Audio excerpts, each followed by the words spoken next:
सर्वांना नमस्कार. महाराष्ट्रामध्ये लक्षवेधी असलेल्या लातूर जिल्हा परिषदेचे सत्तेचे डाव आता खऱ्या अर्थानं सुरू झाले.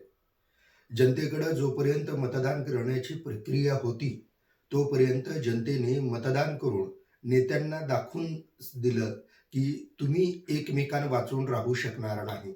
ज्यांना कुणाला वाटत होतं एक हाती सत्ता आपली जिल्हा परिषदेमध्ये येऊ शकते, त्यांना आणखीनही खूप तयारी आणि जनसंपर्क करावा लागणार आहे.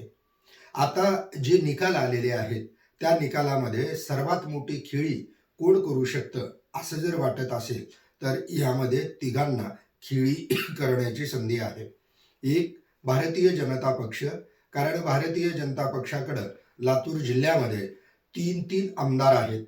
एक ग्रामीणचे रमेशआप्पा कराड, निलंग्याचे संभाजी पाटील निलंगेकर आणि औशाचे अभिमन्यू पवार यांच्याबरोबरच त्यांच्याकडे माजी मंत्री आणि बसवराज पाटील नागराळकर हे आहेत आणि अर्चनाताई पाटील चाकूरकर हे आहेत. एवढं सगळं असताना जिथं जिल्हा परिषद एक हाती येईल असं वाटत होतं, त्या ठिकाणी भारतीय जनता पक्षाला मात्र जनतेनं एक हाती सत्ता दिली नाही. दुसरी गोष्ट, ज्या वेळेला सगळ्यांना असं वाटत होतं की लातूर जिल्ह्यामध्ये राष्ट्रवादी एवढ्या मताधिक्याने येऊ शकणार नाही, त्यांना राष्ट्रवादीच्या पाठीमागे असलेली सहानुभूती, संजय बनसोडे आणि बाबासाहेब पाटील यांचा असलेला जनसंपर्क आणि कार्यकर्त्यांमध्ये त्यांनी निर्माण केलेला एक आत्मविश्वास, या सगळ्या गोष्टीवरनं लक्षात येतं की राष्ट्रवादी या ठिकाणी जर समजा पॉवरमध्ये यायचं ठरवलं तर ते सत्ता त्यांनी खिचून आणू शकतात. काँग्रेसनी एक दाखवून दिलेलं आहे की जनता आणखीन सुद्धा त्यांच्यावर विश्वास टाकायला, त्यांच्या पाठीमागे यायला तयार आहे. परंतु भारतीय जनता पक्षाकडं सर्व काही असताना शेवटच्या क्षणापर्यंत त्यांनी जो गोंधळ निर्माण केला, त्या गोंधळामुळं त्यांना जे बहुमत मिळणं अपेक्षित होतं त्या बहुमतापर्यंत त्यांना जाता आलं नाही. या सगळ्या गोष्टीला त्यांच्यामधला असलेला गोंधळ जबाबदार आहे, हे मात्र चित्र त्यांच्या एकंदरीत कार्यपद्धतीवरून दिसून येतं. गोंधळ कुठं कुठं निर्माण झाला होता. पानगाव जिल्हा परिषद मतदार गटामध्ये रमेशआप्पा कराड यांचे चिरंजीव ऋषिकेश कराड हे इच्छुक होते. त्यांनी तिथं सगळी तयारी केली होती, फॉर्म सुद्धा भरला होता, जनता सुद्धा त्यांच्या सगळ्या गोष्टीला त्यांनी जनतेपर्यंत पोहोचले होते. पण मध्येच जेव्हा असं सांगितलं गेलं की वरून असं ठरलेलं की आमदार खासदार यांच्या मुलांना तिकीट द्यायचं नाही, रमेशआप्पा कराडांनी त्यांचे चिरंजीव जे ऋषिकेश कराड होते त्यांना शेवटच्या क्षणाला तिथून माघार घ्यायला लावली आणि त्यांनी एका सर्वसामान्य कार्यकर्त्याला त्या ठिकाणी उभा केलं. वाटत होतं असं की सर्वसामान्य कार्यकर्ता भारतीय जनता पक्षाच्या तिकिटावर पानगाव जिल्हा परिषदेच्या गटातून विजयी होईल, परंतु तसं होण्याऐवजी महाराष्ट्र नवनिर्माण सेनेचा कौल त्या ठिकाणी जनतेनं दाखवून दिला आणि पानगाव या जिल्हा परिषदेमध्ये मनसे निवडून आली. पानगाव हा मतदार गट हा ग्रामीणमध्ये येतो, जिथून नेतृत्व रमेशआप्पा कराड करत असतात. दुसरी गोष्ट, संभाजी पाटील निलंगेकर यांना सुद्धा आपल्या घरी उमेदवारी द्यावी असं वाटत होतं, पण त्यांना सुद्धा बसवराज पाटील नागराळकरांनी वरून आलेला ज्येष्ठांचा आदेश सांगितला की फडणवीसांनी आणि चव्हाणांनी असं ठरवलेलं आहे की आमदार खासदार यांच्या घरामध्ये तिकीट द्यायचं नाही. पण त्याला त्यांनी एक अपवाद केला, ते म्हणजे भारतीय जनता पक्षाचे माजी आमदार सुधाकर श्रंगारे यांच्या कन्येला चाकूर तालुक्यातील रोहिणा जिल्हा परिषदेतून तिकीट दिलं गेलं. म्हणजे एकीकडं असं सांगायचं आणि दुसरीकडं तसं पद्धतीनं तिकिटाचं फॉर्मचं वाटप करायचं. या गोष्टीला अजून बाजूचा जो जिल्हा आहे धाराशिव जिल्ह्यामधला शेजारचा जो जिल्हा परिषद मतदारसंघ आहे, ते जो लातूरच्या मुरुडच्या एकदम जवळ येतो, त्या ठिकाणी राणा जगजितसिंह यांच्या कुटुंबामध्ये म्हणजे अर्चनाताई पाटील यांना त्या ठिकाणी उमेदवारी दिली. म्हणजे भारतीय जनता पक्ष लातूरमध्ये वेगळा न्याय आणि तोच न्याय धाराशिव जिल्ह्यामध्ये वेगळा करतोय. हा जो संभ्रम निर्माण झाला, तो संभ्रम शेवटपर्यंत दूर करता आला नाही. एक दुसरी गोष्ट, एवढे आमदार असताना सुद्धा जनतेमध्ये ज्या पद्धतीनं जाऊन वातावरण निर्मिती करायला पाहिजे त्या पद्धतीनं वातावरण निर्मिती करण्यामध्ये ते कमी पडले की काय, म्हणून आमदारकीच्या तिकिटावर प्रतिनिधित्व करून किंवा उमेदवारी करून ज्यांना वाटत होतं की अहमदपूर चाकूरमधून आपण येऊ शकतो, अशा गणेश हाक्केच्या कुटुंबातल्या असलेल्या रेखाताई हाक्के यांचा सुद्धा पराजय झाला. म्हणजे एकंदरीत जिथं अनुकूल परिस्थिती होती, जिथं सगळं काही आपल्याला करणं शक्य होतं, अशा ठिकाणी निव्वळ गोंधळ निस्तारता आला नाही. आणि जो काही नेमका निर्णय घेणं अपेक्षित होतं, तो नेमका निर्णय घेण्यामध्ये कुठंतरी भारतीय जनता पक्षामध्ये असलेला विसंवाद हा या निकालावरून दिसून येतो.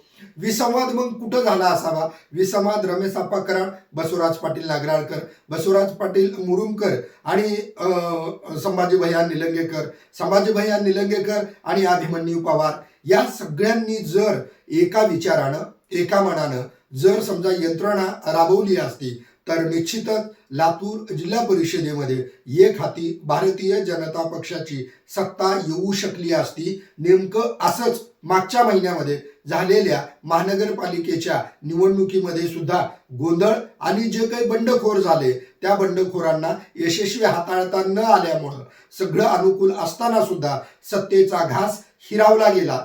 आता राहिला विषय दुसरा, म्हणजे काँग्रेसचा. काँग्रेसकडं या जिल्ह्यामध्ये जे काही विधानसभेच्या जागा आहेत, त्या विधानसभेतल्या 5च्या 5 जागा काँग्रेसच्या नसताना, एकच काँग्रेसकडे जागा असताना सुद्धा काँग्रेसच्या एकाच जागेवर अमित विलासराव देशमुख यांनी काम करत असताना जी काही त्यांनी त्यांच्या कार्यशैलीमध्ये बदल करून जनतेमध्ये प्रत्यक्ष मिसळून त्यांनी एक हाती हा सगळं काँग्रेस पक्षाची यंत्रणा शिस्तबद्ध राबवण्याला जे प्राधान्य दिलं, त्या प्राधान्याला मात्र जनतेनं त्यांच्या दिशेनं जनाधार किंवा काँग्रेसच्या नेतृत्वामध्ये अमित विलासराव देशमुख यांच्याकडं त्यांनी शिक्कामोर्तब केलेला आहे की आता काँग्रेसचे नेतृत्व अमित विलासराव देशमुख हे करू शकतात, कारण त्यांच्या पाठीमागे जनाधार आहे. परंतु इथं सुद्धा एका गोष्टीच्या उणिवेकडं मला लक्ष वेधणं गरजेचं वाटतं. कारण महानगरपालिकेच्या निकालामध्ये जर तुम्ही बघितलात तर तुमच्या लक्षात येईल की भारतीय जनता पक्षाला एक हाती सत्ता आली, कारण त्यांनी वंचित सोबत आघाडी केली होती आणि वंचितच्या मताची बेरीज आणि काँग्रेसचा जनाधार या दोघांचं मिळून जे इथं एक हाती सत्ता मिळाली. तसं जर समजा त्यांनी जिल्हा परिषदेमध्ये तोच फॉर्म्युला वापरला असता, तर कदाचित आज काँग्रेसकडे ज्या 23 जागा आहेत, त्या 23 जागेमध्ये आणखी 7-8 जागा वाढल्या असत्या आणि काँग्रेस स्पष्ट बहुमतामध्ये गेला असतं. कदाचित या गोष्टीला त्यांनी गांभीर्यानं घेणं महत्त्वाचं होतं. परंतु त्या ठिकाणी त्यांना वाटलं असेल की आपण प्रत्यक्ष जनतेमध्ये जाऊ आणि ग्रामीण भागामध्ये आपण केलेल्या विकास कामावर, म्हणजे ग्रामीण लातूर आणि शहरी लातूर या दोन्हीकडला जर तुम्ही निकाल बघितला, या दोन्हीही जिल्हा परिषद गट आणि गड या दोन्हीकडेही काँग्रेसला तिथल्या जनतेने जनाधार दिलेला आहे. कारण हे सगळं जे घडलं ते सगळं जनतेनं जे कौल दाखवलेला होता, त्यामुळं काँग्रेसची कमबॅक मोठ्या प्रमाणामध्ये झालेली दिसून येतं. आणि महाराष्ट्रामध्ये लातूरनं लक्ष वेधून घेतलेलं आहे. आणि लातूरमध्ये मात्र देशमुख परिवार हा दिलीपरावजी देशमुख किंवा धीरज भैया देशमुख किंवा अमित विलासराव देशमुख या तिघांनी केलेला जो काही शिस्तबद्ध प्रचार आणि संपर्क होता, त्याला कुठंतरी यश प्राप्त होत असताना दिसतंय. मग लातूर जिल्ह्यामध्ये एके ठिकाणी अहमदपूर तालुक्यामध्ये शरद पवार यांच्या राष्ट्रवादीला एक जिल्हा परिषद भेटलेली आहे. निलंग्यामध्ये शिंदेच्या शिवसेनेला एक जागा भेटलेली आहे. पण हे सगळं भेटलं असताना 2 ठिकाणी मात्र अपक्षांनी जिल्हा परिषदेमध्ये विजय मिळवलेला आहे. मग आपण असा विचार जर समजा केला की काँग्रेसकडे असलेल्या 23 जागा, त्यामध्ये अपक्षाच्या 2 जागा 25 झाल्या, त्यामध्ये मनसेची 1 जागा 26 झाली, त्यामध्ये शरद पवारांच्या राष्ट्रवादीची 1 जागा 27 झाली. आणि त्यामध्ये आणखीन जर समजा बेरीज करत गेली तर ही बेरीज पूर्ण बहुमताकडे जात नाही. मग त्यासाठी त्यांना शिंदेच्या शिवसेनेचं सहकार्य घ्यावं लागणार आहे. पण एवढं सगळं जरी समजा करू शकले देशमुख, तरी त्यांनी त्यांची सत्ता राखण्यामध्ये यशस्वी होतील असं एके बाजूला चित्र दिसतंय. दुसऱ्या बाजूला जर समजा राष्ट्रवादी आणि भारतीय जनता पक्ष एकत्र आलं तर त्यांच्याकडे स्पष्ट बहुमत आहे. कारण भारतीय जनता पक्षाकडे 18 आणि राष्ट्रवादी जी अजितदादा पवार यांचा गट आहे त्यांच्याकडे 12 जागा आहेत. 12 आणि 18 मिळून 30 जागा, म्हणजे 59 जिल्हा परिषदेच्या गटामध्ये 30 जागा हा बहुमताचा फिगर, बहुमताचा आकडा पूर्ण करू शकतात. परंतु तो पूर्ण का होऊ शकत नाही, त्याला 2 शक्यता आहेत. पहिली शक्यता, जर जिल्हा परिषदेमध्ये युती करून किंवा युती धर्म पाळावा असं भाजपला आज सत्तेसाठी वाटत असेल, तर त्याच वेळेला मनपाच्या निवडणुकीमध्ये भाजपकडे ही संधी चालून आली होती. बाबासाहेब पाटील, संजय बनसोडे, विक्रम काळे, विक्रांत गोजमगुंडे ह्या सगळ्यांची इच्छा होती की भारतीय जनता पक्षासोबत आघाडी करावी, युती करावी आणि त्या युतीतून जर समजा राष्ट्रवादी आणि भाजप यांची युती झाली असती तर मनपा सुद्धा यांच्या ताब्यात आली असती. परंतु ते त्या पद्धतीनं त्यावेळेला डाव टाकत असताना निलंगेकरांना, चाकूरकरांना, औशेकरांना आणि कराड यांना त्या गोष्टी कदाचित महत्वाच्या किंवा गरजेच्या वाटल्या नव्हत्या. परंतु तिथं जो काही निकाल आला त्या निकालावरनं त्यांनी नंतरच्या जिल्हा परिषदेमध्ये सुद्धा बऱ्याच गोष्टी करू शकले असते, पण त्या गोष्टी करणं त्या वेळेला गरजेचं असताना राजकारणामध्ये काही गोष्टी सुटून जातात. आता तिसरा आणि सगळ्यात महत्वाचा जो फॅक्टर घडलेला आहे तो म्हणजे अजितदादा यांच्याबद्दल असलेली सहानुभूती, संजय बनसोडे आणि बाबासाहेब पाटील यांनी निर्माण केलेलं संपर्क आणि कार्यकर्त्यामध्ये दिलेला आत्मविश्वास या गोष्टीवरनं चाकूर, अहमदपूर, उदगीर आणि लातूर ग्रामीण मधला मुरुड या जिल्हा परिषदेमध्ये अजित पवार यांच्या राष्ट्रवादीच्या गटाला 12 जागा मिळालेल्या आहेत. या 12 जागेवरनं त्यांनी काही ठिकाणी सरळ भाजप सोबत त्यांचा विरोध, समोरचा उमेदवार होता, काही ठिकाणी काँग्रेस सोबत त्यांचा विरोध होता. म्हणजे स्थानिक पातळीवर कोण कुणासोबत जावं आणि कुणी कुणाला सोडावं हे राज्यावरचे नेते ठरवत नाहीत. त्या जिल्ह्यातल्या आणि त्या परिसरातल्या नेत्यांना सांगितलं गेलेलं की तुम्हाला जे योग्य वाटेल त्या पद्धतीनं तुम्ही निर्णय घ्यायचा. आता जर समजा वाटलं संजय बनसोडे यांना, बाबासाहेब पाटील यांना, विक्रम काळे यांना की आपण भारतीय जनता पक्षाऐवजी काँग्रेस सोबत जावं, तर इथं सत्ता काँग्रेस, राष्ट्रवादी यांची येऊ शकते. आता या सत्तेबद्दल 2 महत्वाचे घटक आहेत.